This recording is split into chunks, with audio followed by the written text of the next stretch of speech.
Good morning and welcome to Market Outsiders. It's Friday, July 11th. My name is Naman. I'm joined by my co-host Jenny Ray. Jenny Ray, we've made it. It's Friday. How are you? Naman, since almost every day this week, I didn't know what day it was. Friday feels like a less of an arrival than it normally would, but I'm glad to be here. I made a decision when I was in college. I felt like there was this kind of common vernacular around these being the best years of your life that I wouldn't participate in the like case of the Mondays, the TGIFs. And so I try to embrace every day 1000%. So that's probably part of why I can't keep track of what the heck day it is any week. But here we are. It's Friday. So for anybody who is thrilled about Friday, we're excited that you're here with us. Well, let's dive in. There's a lot going on in the world. We wanted to unpack a news story that might have fallen under the radar for even those of you who follow business news regularly, and it's about Nissan. If you're a regular and longtime listener of Market Outsiders, you'll remember that we talked about layoffs happening at Nissan. Just to refresh your memory, they're in the process of laying off 15% of their global staff. And there's been a leadership shakeup at the company. So it's definitely a company that's in a little bit of turmoil and a little bit of transition. And news broke yesterday that Nissan is planning to supply cars to Honda in the US, which on the face of it doesn't make a whole lot of sense. And so Wait, let's what? unpack this. Yeah, exactly. Let's unpack this a little bit more. So, for those of you who are astute followers of the business news, you might also remember that Nissan and Honda were in talks to merge until those fell apart. And so there has been conversation in the past around a tie-up between these two companies. It looks like they're continuing to work together, in different ways, even if they're not going to merge. And to make a long story short, Jenny Ray, uh, Nissan I thought is that what we did here is make short stories long, Naman. well. I'll let you claim that mantle. I'm going to try and do the opposite. So, but to make We try to a take t headlines and tell the three stories behind them. That's what we do. well, how about this? Let me give people the news quickly, and we can take some time on the insights. How That about sounds that? good. I like that So, idea. so the news quickly is that Nissan has an underutilized plant in Mississippi where it makes its Frontier trucks, and it's in talks with Honda to potentially produce some Honda trucks coming out of that same plant. And I thought this was interesting for a couple of reasons. Number one, you just don't see this happening a lot. Number two, if you're thinking, wait, Nissan's just about to hand Honda more market share in the US and like the pickup truck segment, like you're probably thinking along the right tracks. But I saw another article that kind of illuminated this for me a little bit more. So let me just showcase that real quick. The news broke today that Nissan has raised $4.5 billion in unsecured bonds, and the goal of this bond sale is to refinance existing debt. And so, to me, what this says is that Nissan is in a cash crunch, and they're Massive looking cash crunch. massive cash crunch. This is like taking well, I don't know what the other debt was, but Mhm. it doesn't make sense to do it any other way, but it's basically like taking what you got in your home mortgage and refinancing it on a credit card, right? Yeah, Like thinking about the unsecured numbers, the debt rate has to be higher. hmm It's worse for investors, so they're going to have to require a higher reward for it. 100%. So they're in a massive cash crunch. You see here further down, Reuters reported that Nissan has asked some suppliers to allow it to delay payments to free up short-term funds. So this seems like an urgent kind of need and some poor financial management that's happened at Nissan. So when I saw this, I was like, oh, okay, it makes sense if you're in a cash crunch that you're going to try and maximize utilization of every asset that you have. Right? Either you throttle that production down or you find another way to produce, even if it's producing for a competitor. And so when I saw this, I was able to connect it to this and say, okay, this makes a little bit more sense. But I'll pause for a second, Jenny Ray, and kind of let you showcase kind of what you've been thinking about and what you heard when I shared this news. Yeah, I mean, honestly, this news flew under the radar for me, so I'm really glad that you brought it up, Naman, even though we've talked about it before. And why does this matter? I think if you've ever bought a new or a used car in the United States, which not everybody that will be listening to this has done, either because you haven't bought a car or because you don't live in the United States or both. But I think that like this is a very, very interesting piece of news. If you're Nissan, you can't just play, you can't pull an Enron. You don't have a lot of plays in your book right now, right? So you can't just be like, look, it's fine, guys, everything is fine. We talked a little bit about cost cutting, and Naman and I actually disagreed a little bit about, the time to cost cut. I think that Naman's take was right when we were talking about this, Naman, right? When you were kind of like, look, you have to cut costs. You can build back capacity later. I was like, look, you just have to focus on top line growth. But I think you were right, not necessarily even because it's the right thing to do, but because what they were talking about was a cash crunch that was more significant than what they had revealed at the time. And so these moves reveal a different severity of the cash crunch than where they were before. And so you can't just repurpose an entire plant overnight. You can't just, you can't even sell off assets necessarily. So production is actually the blended approach to that, right? It's basically your version of cutting costs because it's taking those dead weight costs off the books, and it's my version of juicing demand.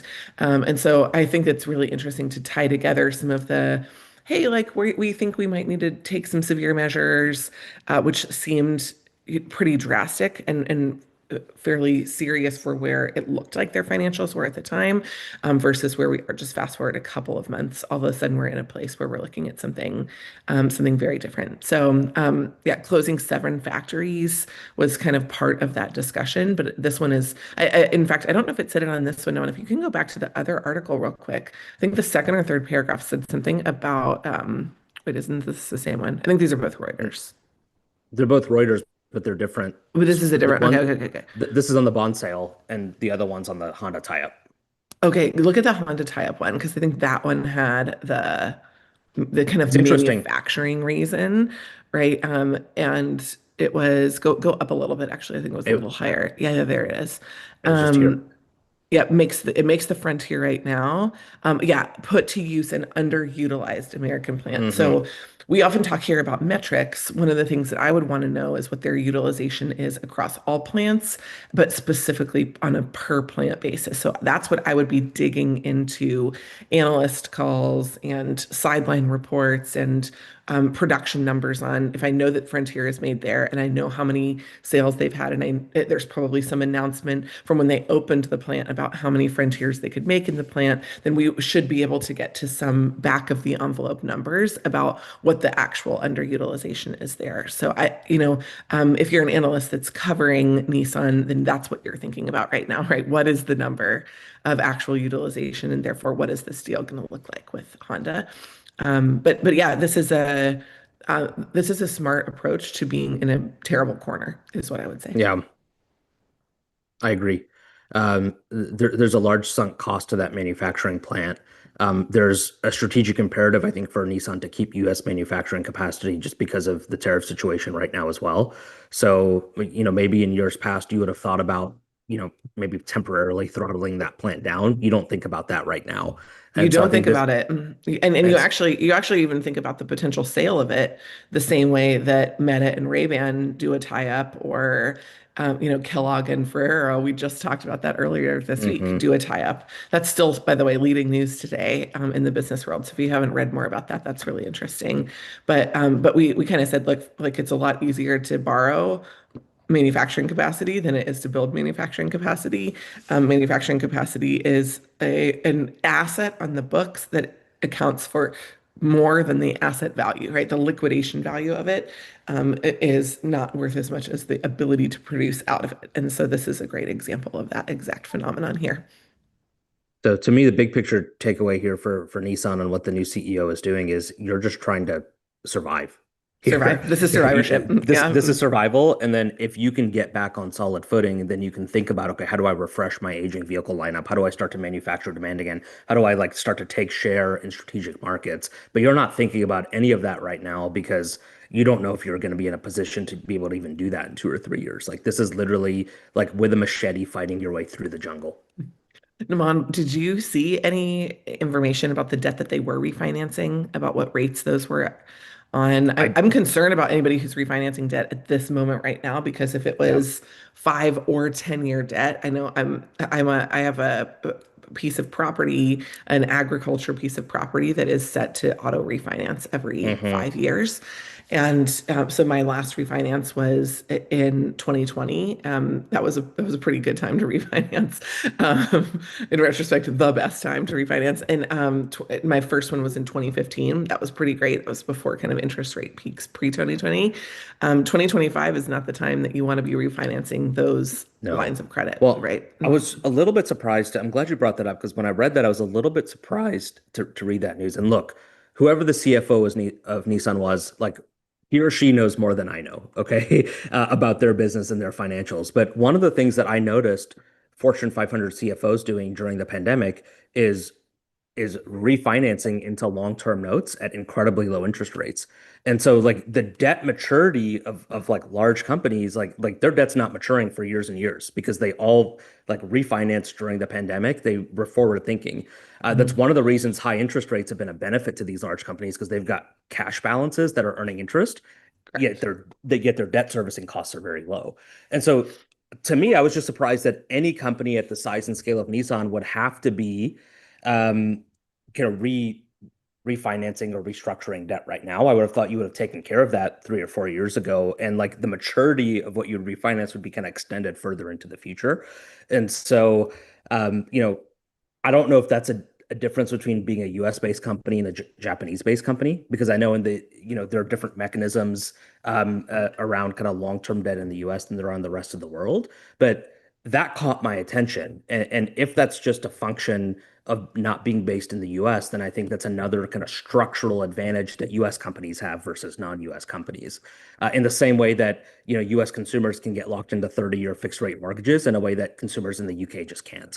And so, again, I've yet to dig into that, but it was something that was interesting to me. I know that they've got almost $5 billion worth of debt January that's maturing this year.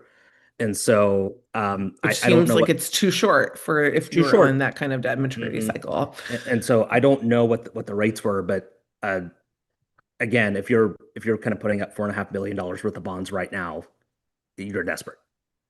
So I think this is probably going to reveal me as one of the biggest nerds on the planet, but one of my favorite classes in business school was a structured debt class. And we talked about debt refinancing, debt mixes. And we did a ton of debt modeling, and it was an amazing lead in. Some of my teammates actually from that are now very senior at consulting firms like Alvarez and Marsal and Alex Partners that do debt restructuring as a part of their consulting firm lineup. Others are at banks. One of them actually covers debt for a investment bank. I think they're very, very interesting pieces of the balance sheet to understand.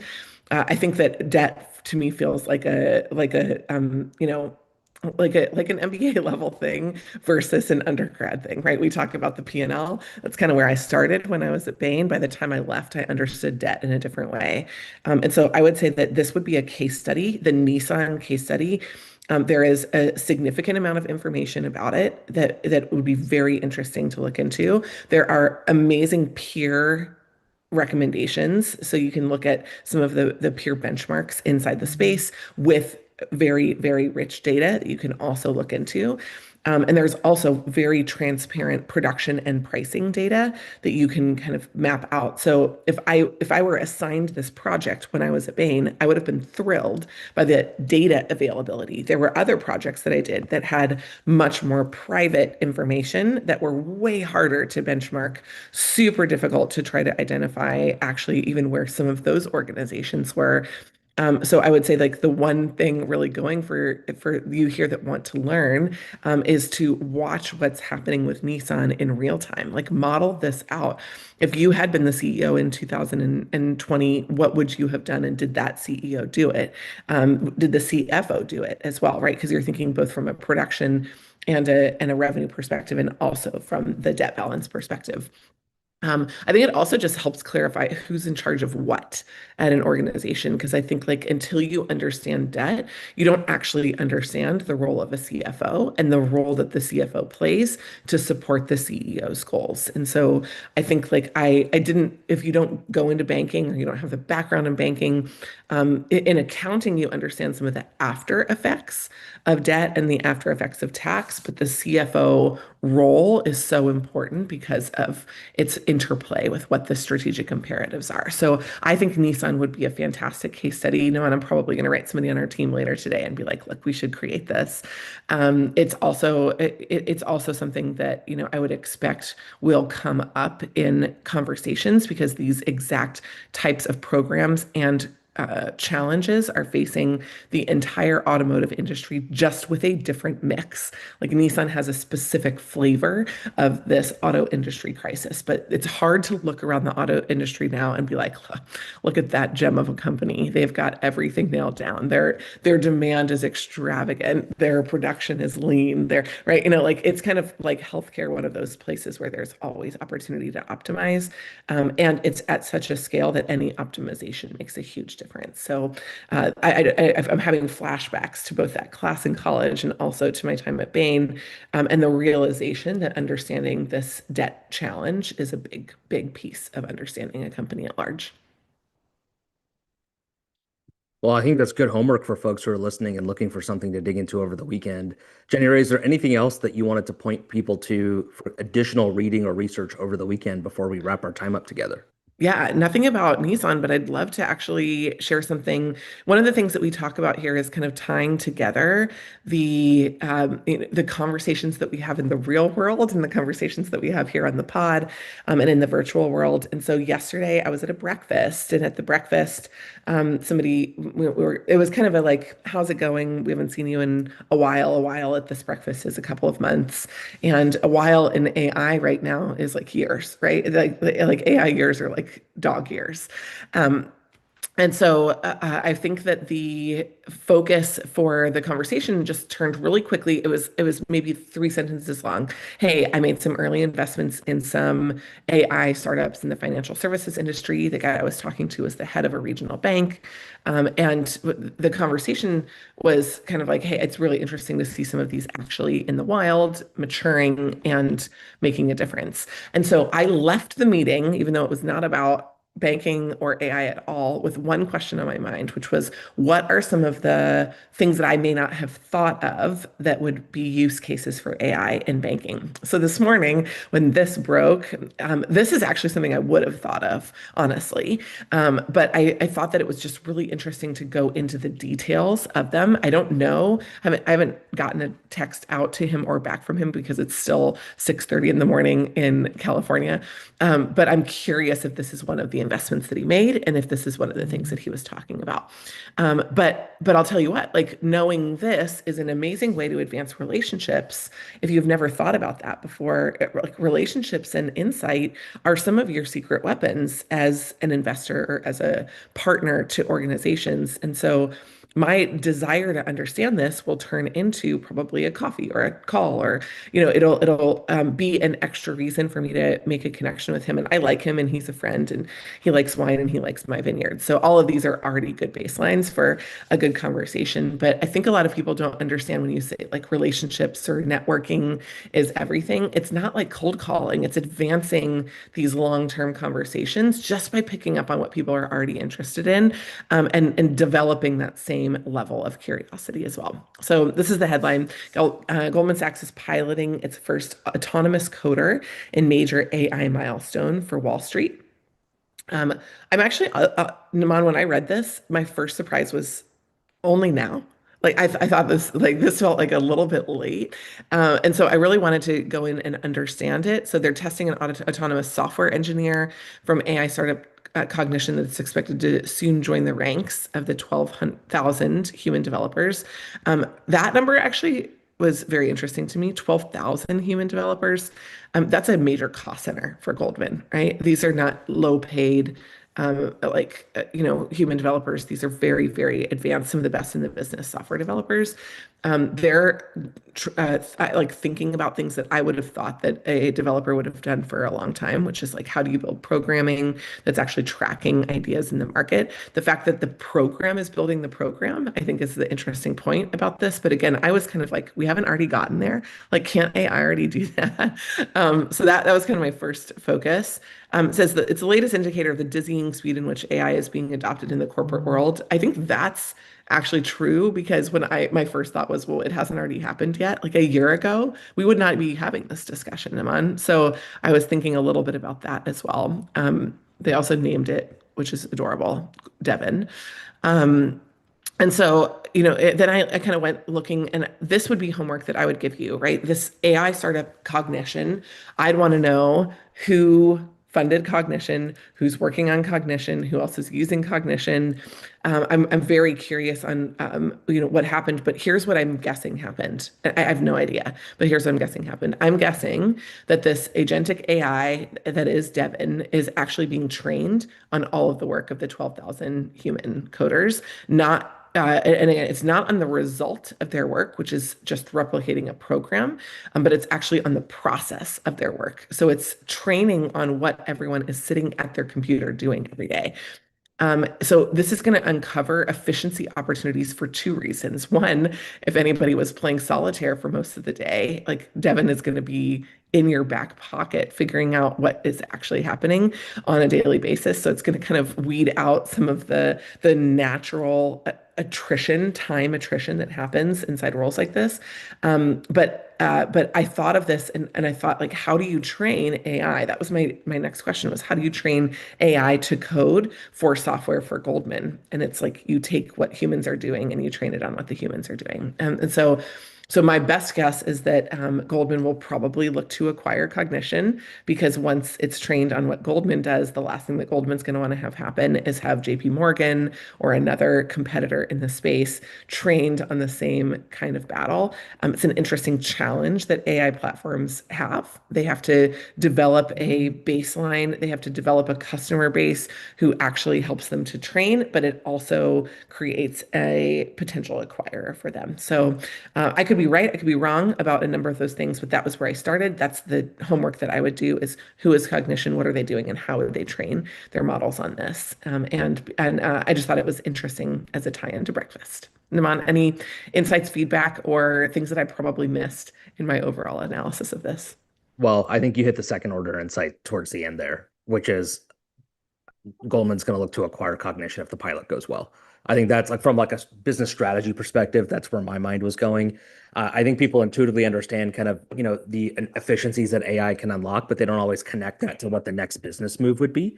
And so I thought that was valuable and insightful. And then I thought what you said about networking, like people should like go back, replay it, like, have AI clip it out and like put it on your desktop because that actually is what real networking is. And that's how you build relationships.